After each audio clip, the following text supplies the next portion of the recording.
জন্মগত ও বংশগত যে শ্বাসকষ্ট হাঁপানি এটা কি সেরে ওঠা কি সম্ভব না অসম্ভব না সারা জীবন বা চিরকাল এই জিনিসটা এই প্রবলেম কি সারা জীবন থেকে যাবে? এর আসল সত্য বা কারণটা কি সেটা আমার এক্সাম্পল দিয়ে বোঝানোর চেষ্টা করব, যাতে এই বিষয়টা আপনি ভালোভাবে বুঝতে পারেন। কেন কি এখানে আমি কারোর এন্টারটেনমেন্ট বা বেশি এডিটিং এসব করতে আসিনি। আমি আসল কারণের আসল প্রবলেমের যে রহস্য বা সমাধান কি বা কি করা উচিত সেটা ট্রান্সফরমেশন কি আসল সেটা বোঝাতে এসেছি বা বলতে এসেছি। তো আপনি যদি ভিডিওটা দেখতে চান পুরোপুরি দেখেন।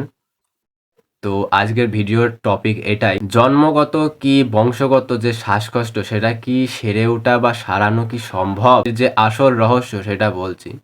বংশগত বলতে গিয়ে যে জেনেটিক্যালি যার বাড়ির কারো মা বাবার এই যে এই অর্গ্যান জাতীয় জায়গায় প্রবলেম আছে, বা তাদের শ্বাসকষ্ট হাঁপানি ছিল, বা বুকের কোনো রোগ ছিল সেই জায়গাটায়, সেই হিসাবে তাদের ছেলে মেয়েদেরও সম্ভাবনা থাকে হওয়ার, যদি সে বেশি উইকনেস কমজোরি থাকে। তাই বংশগত ও জন্মগত, মানে সেটা জন্মগতভাবে যে তখন যে জন্মায় সে, তখনই সেই জায়গাটার প্রবলেম নিয়ে সে জন্মে যায়, মানে জন্মায় এই পৃথিবীতে। আর সেই হিসাবে আমি বলছি বংশগত ও জন্মগত। তো এটা কি সেরে ওঠা সম্ভব? তা কাহানি বা স্টোরি সেটা আমার দিয়ে বোঝায়। দেখো, বাড়ির আমার যে মার বিয়ে হওয়ার আগে তার হয়েছিল টিবি রোগ।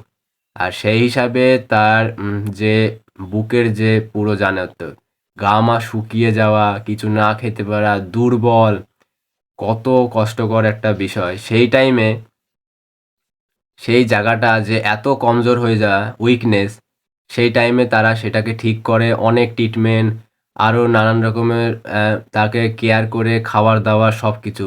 তারপরে আর তারপরে যখন আমি হই তখন বলতে পারো যে আমার জেনেটিক্যালি সেই জায়গাটা একটু উইকনেস ছিল। আর সেই হিসাবে আমি জল, ঠান্ডা, কাশি যে লেগেই থাকতো, তার উপরে আমি বৃষ্টিতে ভেজা, ফুটবল খেলা, দৌড়ানো, কখন এসব যত রকমের যা বৃষ্টিতে আর কাদা জলে ঘাটা এসব করেছি। মাছ ধরা কত কি, জলে মানে মাছ ধরতে গিয়ে পুকুরের জলে পা দিয়ে দাঁড়িয়ে আছি খালি পায়ে, এরমভাবেই যে ঠান্ডাটা লাগা, তাও মাছ ধরছি যতই কষ্ট হোক না কেন। সেই হিসাবে বলতে পারো যে আমার এটা জন্মগত আর বংশগত তো না, কিন্তু জেনেটিক্যালি সেটা রোল প্লে করছে। আর সেই হিসাবে আমি বলতে পারি যে এইটা যেটা আমি এত 5 বছর, এই যে 4 বছর ফেসিং করার পরে যখন ঠিক করলাম, 5 বছরের শেষের দিকে গিয়ে ঠিক হলো, যেটা প্রথম থেকে শুরু করে লাস্ট অবধি যতক্ষণ না সেটাকে আসল পুরোপুরি সমাধান করে, মানে আসল রহস্যটা জেনে পুরোপুরি ঠিক না করা পর্যন্ত আমি যে স্ট্রাগল করলাম, যে 4 বছর এই ওষুধ খেয়েই যাওয়া, কিছু না ধ্যান দেয়া এসব। আর তারপরে গিয়ে আমি ওই যে প্রবলেমটা যখন বেড়ে গেল তখনই আসল রহস্য জানতে চাইলাম, তারপরে ঠিক হলো। আর সেই হিসাবে তারপরে তখন আমি ঠিক করি খাওয়া দাওয়া, ডিটক্সিফিকেশান, ক্লোন ডিটক্সিফিকেশান সব কিছু করলাম। তারপরে যখন ঠিক হলো তখন আমি বুঝলাম যেরমভাবে জেনেটিক্যালি বা বংশগত রোগ যাদের হয়েছে, আমার যেরম হয়েছিল অতীতে, সেই টাইমে যেরমভাবে আমি ভাবতাম যে এটা বা ভাবতামই না যে এই রোগটা কি সারবে কি না, আসল রহস্য কি, তার মানে কি। যখন তার আসল রহস্য জানার চেষ্টা করলাম, ফেলিয়ারের সামনা করলাম, অনেক কিছু ভুল করলাম, তারপরে তো জানলাম যতক্ষণ না অ্যাকশন না নেব ততক্ষণ তো কিচ্ছু হবে না। এই বিষয়ে কাজ করা না শুরু করলাম ততক্ষণ তো আমি বুঝতেই পারিনি না। সেই হিসাবে সবারই এখন প্রবলেম। আমি এমনও দেখেছি, ডাক্তারখানায় গিয়েছি, কোনো একটা ছোট বাচ্চা এসেছে, তার শ্বাসকষ্ট এরম, তাকে গ্যাস দেওয়া হচ্ছে, যেটা ডাক্তারখানায় বা আশেপাশে কোনো ফার্মেসি বা এখানে গেলে দেওয়া হয়। যার শ্বাসকষ্ট তাকে ওই গ্যাসটা দিয়ে তার যে যে এয়ারওয়েজ বা শ্বাসনালীর সেই যে কফগুলো জমে সামনে চলে আসে সেগুলো একটুখানি যে পাতলা করে আর সাইডে করে দেয় যাতে নিঃশ্বাস সে নিতে পারে। সেই টেম্পরেরি, সব যে পুরোপুরি না, সেটা আমি অনেক করেছি, পরের ভিডিওতে বলা হবে।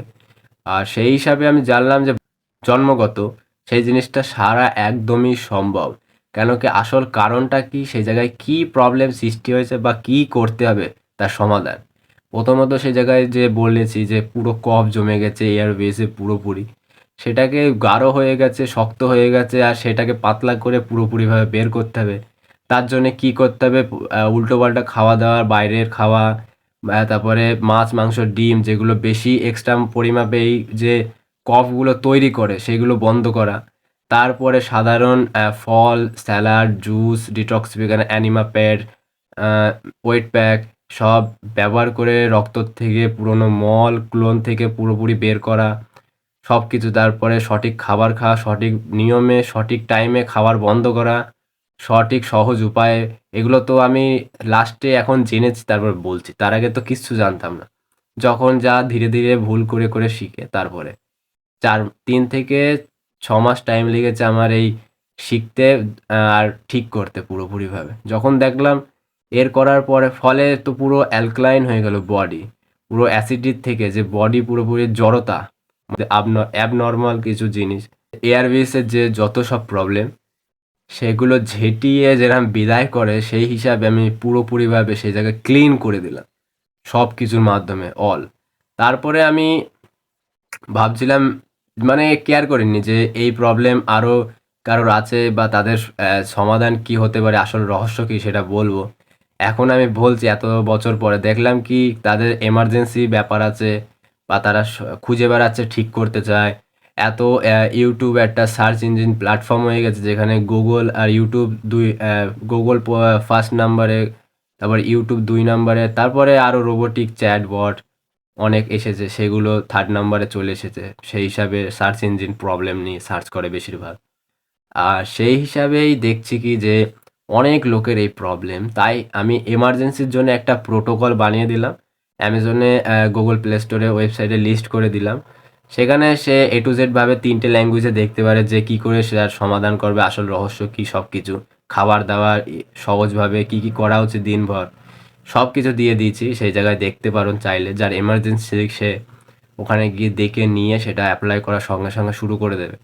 আর দ্বিতীয়ত, যদি আপনি চান যে আমার সঙ্গে কথা বলতে, ডিএম, মেসেজ সেটাও করতে পারেন, যে নাম, এজ, প্রবলেম আর কি সলিউশন ব্যবহার করেছিলেন সেটা পুরো ডিটেলসে বলে আমাকে ডিএম করে দিন, ইনস্টাগ্রামে মেসেজ করে দিন, আর তারপরে আমি সেটা পড়ে বুঝে আসল রহস্যটা বলে কি কি করতে হবে তারপরে সেখানে কথা হবে। আর সেই হিসাবে আমি এটাই বলছি, কেন কি সেই জিনিসটা যে ঠিক না করে ম্যানেজ করার জন্যে বছরের পর বছর সেই পয়সা খরচ হয়েই যাচ্ছে। তার থেকে আমি ভাবি যে আসল রহস্যটা জেনে কি করতে হবে সেটা পুরোপুরিভাবে সমাধান করা উচিত। সেই হিসাবে যদি তার সেই যে প্রবলেমটা বেশি হয়ে গেছে বা হয়েই আছে একভাবে, সেই তাদের জন্যে যারা এখনো এমার্জেন্সি আর দুর্ঘটনা জিনিস কোনো প্রবলেম এখনো ফেস করিনি, তাদের জন্য। কেন কি আমি যেটা লাস্ট স্টেজে চলে গেছিলাম সেই হিসাবে আমি এখানে অ্যালাইভই থাকতাম না, মানে আমি বেঁচে থাকতাম না, এরম একটা ব্যাপার। শ্বাস নিতে পারছি না। হিন্দিতে বলে দম কে সাথ দমা জাতা হ্যায়, মাতলব जो ये जो बीमारी है এরম বলে, এই যে শরীর, এই যে রোগ, এই রোগ নিঃশ্বাসের সঙ্গেই সে যায় পুরোপুরিভাবে এই রোগটা, কিন্তু আসলে একদমই না। বেশিরভাগ যে বেশিরভাগ গ্রাম অঞ্চলে এইসব প্রবলেম যারা বয়স্ক মানুষ তাদের বেশি দেখা দেয়। কেন কি তারা কাজ করা বন্ধ হয়ে যায় তাদের, তারা এক জায়গায় বসে থাকে বা কিছু, তারা উল্টোপাল্টা খাচ্ছে, পুরোপুরি ঠিক করতে জানে না, বা তাদের প্রবলেম বেশি হচ্ছে। কেন কি পাইপই যতই নতুন দিয়ে নতুন কিনে এসে তার দিয়ে ট্যাঙ্কিতে জল ভরা হচ্ছে, যতই তাতে ময়লা ঢোকানো হচ্ছে না, কিন্তু কিছু বছর পরে সেই পাইপের ওই ভেতরে কোণায় কিছু কিছু না জিনিস লেগে থাকে ময়লা, সেগুলো আয়রনের ফর্মে বা যেগুলো ভেতরে কিভাবে ঢুকেছে বা যাই হোক ভাবে লেপ্টে যায়, পরে সেটাকে ধুয়ে বের করা হয়। যাই হোক সেরমভাবেই ভেতরেও যে আমাদের পেটের মধ্যে চর্বি, নাড়িভুঁড়ি, ক্লোন যেগুলো আছে তার মধ্যেও যে খাবার খাই আমরা, কড়ায় যেরকম লেপ্টে থাকে সেরকম লেপ্টে যায় বছরের পর খাওয়ার পর। এই যে রান্না করে দেখো না, রান্না করে খাবার যে তেল কার্বন মতন হয়ে যায়, লেপ্টে যায়, চ্যাটচেটে করে। খাবারের যে গাঢ় যে ঝোল সেগুলো কড়াইয়ে লেগে যায় কিরাম, যদি সেটা ধোয়া না হয় তাহলে কি হবে, সেটা আরও পরিমাপে শক্ত হয়ে যাবে করকরে। সেই হিসাবে বডির ভেতরে, তার জন্যেই এইসব যে আমাদের এই যে মন ব্রত খাবার দাবার বন্ধ করতে বলে যেহেতু, বলে এই একাদশী এসব পালন কেন করতে পারে? যাতে বডি টাইম পায় নিজের প্রবলেমটাকে, ভেতরের যে ময়লা আবর্জনাকে নিজেই বের করে ফেলার। তাকে টাইম দেওয়ার জন্যে যত রকমের শাস্ত্রে এসব বানানো হয়েছে এর জন্যই।